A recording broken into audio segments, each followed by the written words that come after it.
코스피 마이너스 7.24%, 사상 최대 폭락. 지금 당신의 주식은 안녕하십니까? 이란 전쟁발 하락장, 개인 투자자 생존 전략 완전 정리. 포문이 열리던 그날, 6,000피는 무너졌다. 2026년 2월 25일, 코스피는 역사적인 장면을 연출했습니다. 한국 증시 사상 처음으로 6,000포인트 고지를 정복한 것입니다. 불과 하루 뒤인 26일에는 6,300포인트를 돌파하며 6,000피 시대를 화려하게 선언했습니다. 유튜브와 각종 커뮤니티는 열기로 가득했고 코스피 1만 시대도 가능하다는 장밋빛 전망이 쏟아졌습니다.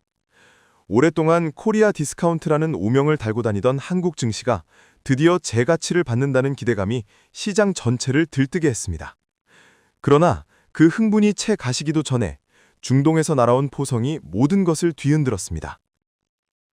2026년 2월 28일 현지 시간. 미국과 이스라엘이 이란에 대한 전격적인 군사작전을 개시했다는 외신 보도가 쏟아지기 시작했습니다. 주요 이란 핵시설과 군사 거점을 겨냥한 이 공습은 중동 전역의 긴장감을 순식간에 폭발시켰고 글로벌 금융시장은 즉각적인 공포 반응을 보이기 시작했습니다. 위험자산에서 돈이 빠져나가고 안전자산으로 자금이 몰리기 시작했습니다. 그리고 사흘 뒤인 3월 3일, 한국 증시에는 검은 화요일이 찾아왔습니다. 이날 코스피는 전 거래일보다 무려 452.22포인트, 마이너스 7.24% 급락하며 5,791.91로 장을 마쳤습니다. 포인트 기준으로 코스피 역사상 사상 최대 낙폭입니다. 하락률 기준으로도 2024년 8월 5일 이후 1년 7개월 만에 가장 큰 수준이었습니다. 장중에는 코스피 200 선물 지수가 1분간 5% 넘게 급락하면서 프로그램 자동 매도를 일시 효력 정지시키는 매도 사이드카까지 발동됐습니다. 6,300을 찍던 코스피가 단 3거래일 만에 6,000선은 물론 5,800선마저 내줬습니다.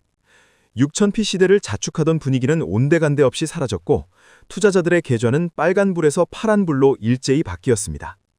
이 짧은 3거래일이 한국 증시 투자자들에게 얼마나 가혹한 시간이었는지는 당시 각종 주식 커뮤니티와 오픈 채팅방에 터져나온 탄식만 봐도 알 수 있습니다. 삼성전자가 하루에 10%가 빠지다니. SK하이닉스는 11% 넘게 떨어졌어요. 어떡하죠? 주식에 몰빵했는데 어떡해요? 패닉입니다. 그날 외국인 투자자는 무려 5조 1천억 원어치를 팔아치웠고 기관 투자자도 8천억 원을 던졌습니다. 오직 개인 투자자만이 약 5조 7천억 원어치를 저가에 사들이며 고군분투했습니다. 하지만 이 동학개미들의 저항이 폭락의 물결을 막기에는 역부족이었습니다. 이게 도대체 왜 이렇게까지 충격이 컸을까요? 그리고 앞으로 우리는 어떻게 대응해야 할까요? 지금부터 그 이유와 해법을 하나씩 짚어보겠습니다. 이번 이란 전쟁이 촉발한 충격이 유독 한국 증시에 가장 강하게 작용한 데에는 구조적인 이유가 있습니다. 단순히 전쟁이 무서워서가 아닙니다. 한국 경제가 가진 고유의 취약성이 이번 사태에서 적나라하게 드러난 것입니다. 첫 번째, 에너지 수입 의존도 문제입니다. 한국은 원유의 대부분을 수입에 의존합니다. 그 중에서도 중동산 원유 비중이 절대적입니다. 이번 미국 이스라엘의 이란 공격으로 가장 먼저 걱정된 것이 바로 호르무즈 해협 봉쇄 시나리오였습니다. 호르무즈 해협은 전 세계 원유의 약 20%, 해상 수송량 기준으로는 35% 이상이 통과하는 에너지 대동맥입니다. 액화 천연가스 LNG와 액화 석유가스 물동량도 상당 부분 이 해협을 경유합니다. 이란 전쟁 직후 브렌트유 선물 가격은 장중 한때 배럴당 82달러를 돌파하며 13%나 치솟았습니다. 시티 이코노미스트 김진욱 이코노미스트는 한국 경제는 원유 수입과 대외 무역 의존도가 높기 때문에 유가 상승이 GDP 성장률과 경상수지에 누적적으로 미치는 부정적인 영향이 주요국 중 가장 심한 수준이라고 진단했습니다. 현대경제연구원의 분석은 더욱 직접적입니다. 연평균 국제 유가 두바이유 기준 100달러에 이르면 한국 경제 성장률이 0.3%포인트 하락하고 만약 유가가 150달러까지 치솟는 오일 쇼크 시나리오에서는 성장률이 0.8%포인트까지 하락할 수 있다고 경고했습니다. 특히 한국투자증권 최고운 연구원은 호르무즈 봉쇄가 30일 이상 지속되면 유가가 120에서 150달러까지 상승할 수 있고 글로벌 경기 침체 확률은 75% 이상이라고 경고했습니다. 두 번째, 환율과 외국인 자금 이탈의 이중고입니다. 이란 전쟁 소식이 전해진 직후 원달러 환율은 하루 만에 26.4원 급등했습니다. 트럼프 대통령의 관세 부과 이래 최대 폭의 원화 약세입니다. 이는 수입 물가를 직접적으로 끌어올리고 외국인 투자자의 환차선을 유발해 추가적인 자금 이탈을 촉진합니다. 에너지 수입 의존도가 높은 한국은 중동 충돌 때마다 원화 약세와 외국인 자금 이탈이 동반되는 이중고를 반복적으로 겪어왔습니다. 세 번째, 수출 의존 구조의 취약성입니다. 글로벌 경기가 위축되면 한국의 주력 수출 품목인 반도체와 자동차 수요가 직격탄을 맞습니다. 한국무역협회에 따르면 국제 유가가 10% 오를 때 한국 수출은 0.39% 감소하는 것으로 추정됩니다. 이는 수출 기업들의 영업이익 악화로 이어지고 결국 주가 하락 압력으로 귀결됩니다. 그러나 이 혼란 속에서도 분명하게 오른 종목들이 있습니다. 방산주, 해운주, 에너지 정유주가 대표적입니다. 한화 에어로스페이스, 한화 시스템, 현대 로템 등 방위산업 관련 주식은 전쟁 리스크가 높아질수록 수혜를 받습니다. 해운주는 하루 동안 무려 14%나 치솟았습니다.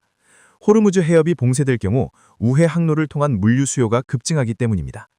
반면 영업비용의 약 30%가 유류비인 항공주는 7% 넘게 추락하며 극명한 대비를 연출했습니다. 이처럼 같은 위기 속에서도 오르는 종목과 내리는 종목이 선명하게 갈립니다. 이것이 바로 하락장에서 투자자가 반드시 알아야 할 업종별 분화 현상입니다. 지금 극도의 공포 속에 있는 투자자들에게 가장 필요한 것은 냉정한 역사적 시각입니다. 과거의 전쟁 리스크가 글로벌 증시에 어떤 영향을 미쳤는지 되짚어보면 지금 우리가 해야 할 행동이 무엇인지 보다 명확해집니다. 1973년 욤키푸르 전쟁, 최악의 시나리오. 1973년 중동 산유국들이 이스라엘을 지원하는 서방 국가들의 원유 공급을 차단하자 세계 경제는 스태그플레이션, 즉 경기 침체 플러스 물가 상승의 늪에 빠져들었습니다. S&P 500은 이 시기 50% 가까이 폭락했으며 회복까지 수년이 걸렸습니다. 이것이 이번 호르무즈 봉쇄 시나리오가 가장 극단적인 공포 시나리오로 꼽히는 이유입니다. 에너지 무기화가 현실화될 경우 구조적 위기로 번질 수 있습니다. 1990년 걸프전, 단기 충격, 단기 회복. 1990년 8월 걸프전 당시 S&P 500은 석 달 만에 18% 하락했습니다. 그러나 미군의 신속한 작전 종결로 시장은 빠르게 안정을 되찾았습니다. 이 전쟁은 단기 충격, 단기 회복의 전형적인 사례로 꼽힙니다. 2003년 이라크 전쟁, 역설의 공식. 이라크 전쟁 당시 S&P 500은 8.98% 하락했지만 전쟁이 조기에 끝나면서 3개월 만에 플러스로 반전됐고 1년 뒤에는 무려 26.73%나 상승했습니다.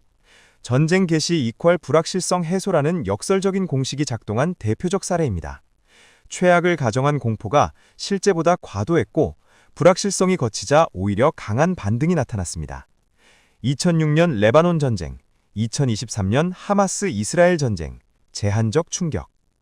2006년 레바논 전쟁 당시 S&P 500은 일주일간 2.3% 하락했다가 2주 만에 회복됐습니다. 2023년 하마스 이스라엘 전쟁 때도 최대 6% 빠진 뒤 3주 안에 원상복구됐습니다. 중동 분쟁이더라도 유가 공급에 직접적인 타격이 없으면 충격이 제한적이라는 사실을 보여줍니다. 이 역사적 사례들에서 전문가들이 공통적으로 도출하는 결론이 있습니다. 대부분의 전쟁 리스크는 1년 안에 증시가 회복된다는 것입니다. 핵심 변수는 전쟁 자체가 아니라 에너지 공급 차질 여부와 분쟁의 장기화 여부입니다. 즉, 지금 시장의 모든 시선이 쏠린 곳은 결국 하나입니다. 호르무즈 해협이 열려 있느냐, 닫혀 있느냐. 그 해협이 열려 있다면 이번 사태는 2003년형 단기 충격으로 마무리될 가능성이 높습니다. 반대로 봉쇄가 현실화되고 장기화된다면 1973형 구조적 위기로 번질 수 있습니다. 공포는 판단력을 흐립니다. 하락장에서 가장 위험한 것은 주가 하락 그 자체가 아니라 공포에 휩쓸린 잘못된 판단입니다. 전문가들이 한결같이 강조하는 이번 하락장 대응의 핵심 원칙들을 정리합니다. 1. 현금 비중 점검과 탄력적 운용. 지금 가장 먼저 해야 할 일은 본인의 포트폴리오에서 현금 비중이 얼마나 되는지 확인하는 것입니다. 현금은 하락장에서 가장 강력한 무기입니다. 현금이 있어야 기회가 왔을 때 움직일 수 있습니다. 현금이 전혀 없다면 지금은 추가 매수보다 리밸런싱을 먼저 고려해야 합니다. 2. 분할 매수, 분할 매도 원칙 수립. 언제 사야 하나요? 언제 팔아야 하나요? 이 질문에 정답은 없습니다. 그러나 분명한 원칙은 있습니다. 절대로 한 번에 몰빵하거나 한 번에 전량 매도하지 않는 것입니다. 예를 들어 추가 매수를 결정했다면 보유 현금의 30%, 20%, 20%, 20%, 10%씩으로 나눠서 단계적으로 접근하는 전략이 심리적 안정과 평균 매입가 관리에 모두 유효합니다. 하락장에서는 급락 구간에서 손절과 추가 매수 판단이 흔들리기 쉬우므로 분할 전략을 미리 세워두고 그 원칙에 따라 기계적으로 실행하는 것이 중요합니다. 3. 업종별 분화에 주목하라. 앞서 살펴본 것처럼 이번 하락장에서 모든 종목이 같이 떨어진 것은 아닙니다. 방산주, 한화에어로스페이스, 한화시스템, 현대로템, 해운주, HMM, 에너지 및 정유주는 오히려 급등했습니다. 전쟁이 장기화될수록 그리고 에너지 공급 차질이 커질수록 수혜를 받는 업종과 피해를 받는 업종이 극명하게 갈립니다. 내 포트폴리오에 어떤 업종이 있는지 지금 당장 점검해보세요. 유가에 민감한 항공주, 내수 소비 관련주, 반도체 및 수출주 비중이 높다면 리스크 관리 차원에서 해지 전략을 고민해야 합니다. 4. 핵심 모니터링 지표 3가지를 매일 체크하라. 이번 사태에서 가장 빠르게 시장 심리를 반영하는 지표는 3가지입니다. 첫째, 국제 유가, 브렌트유, WTI입니다. 유가가 안정 흐름을 보이기 시작하면 증시 반등의 신호탄이 될 수 있습니다. 둘째, 원달러 환율입니다. 환율이 안정되기 시작하면 외국인 자금 이탈이 줄어들고 있다는 신호입니다. 셋째, 호르무즈 해협 상황입니다. 봉쇄 지속 여부가 이번 사태의 단기 충격으로 끝날지 구조적 위기로 번질지를 결정짓는 핵심 변수입니다. 5. 중장기 관점을 잃지 말라. 역사는 반복됩니다. 2020년 코로나 폭락 때 주식을 팔았던 사람들은 이후 2년간의 대세 상승장을 통째로 놓쳤습니다. 2022년 금리 인상기 폭락 때 전량 매도한 사람들도 마찬가지였습니다. 지정학적 리스크는 언제나 있어왔고 시장은 언제나 그것을 극복해왔습니다. 지금 이 하락이 고통스럽다면 5년 뒤의 차트를 상상해보세요. 오늘의 공포가 5년 뒤에 어디에 있을지를 생각하면 판단이 달라질 수 있습니다. 절대 하지 말아야 할 것. 1. 공포에 의한 묻지마 전략 매도. 하락장의 가장 흔한 실수입니다. 공포 심리에 휩쓸려 원칙도 없이 전량 매도하는 것은 결국 저점에 판다는 결과로 이어지기 십상입니다. 손실을 확정짓기 전에 왜 이 종목을 처음 매수했는지 근거를 다시 점검하세요. 기업의 펀더멘털이 여전히 유효하다면 지금의 하락은 위기가 아닌 기회일 수 있습니다. 과도한 레버리지와 빚2, 빚을 내서 투자. 하락장에서 레버리지 포지션은 원금 손실을 극대화합니다. 신용 매수나 대출을 이용한 투자는 지금과 같은 고변동성 구간에서 반드시 리스크를 점검해야 합니다. 강제 청산의 공포 없이 투자하려면 지금 당장 레버리지 비율을 줄이는 것이 최우선입니다. 뉴스 헤드라인에 1위 1비하기. 전쟁 관련 뉴스는 하루에도 수십 개가 쏟아집니다. 이란, 호르무즈 봉쇄 선언이라는 헤드라인 하나에 계좌를 뒤집는 결정을 내려서는 안 됩니다.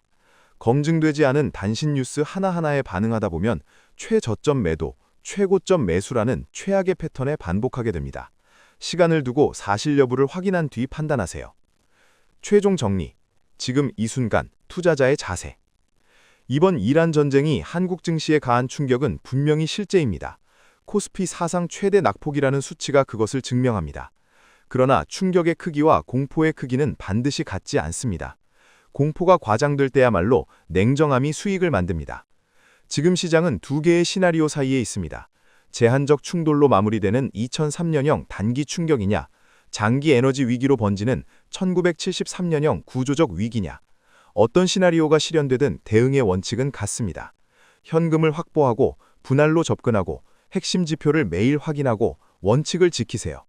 하락장은 언제나 결국 지나갔습니다. 그리고 그 끝에 살아남은 투자자만이 다음 상승장의 과실을 온전히 누렸습니다. 지금 이 공포의 시간을 버티는 당신은 이미 내일을 준비하고 있는 것입니다.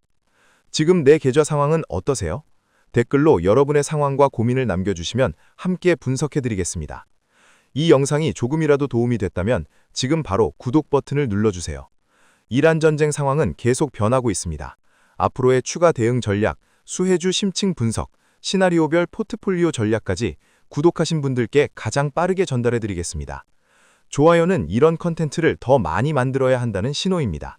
좋아요 하나가 다음 영상의 가장 큰 원동력이 됩니다. 지금 바로 좋아요 눌러주시고 주변 투자자 친구들에게도 꼭 공유해주세요.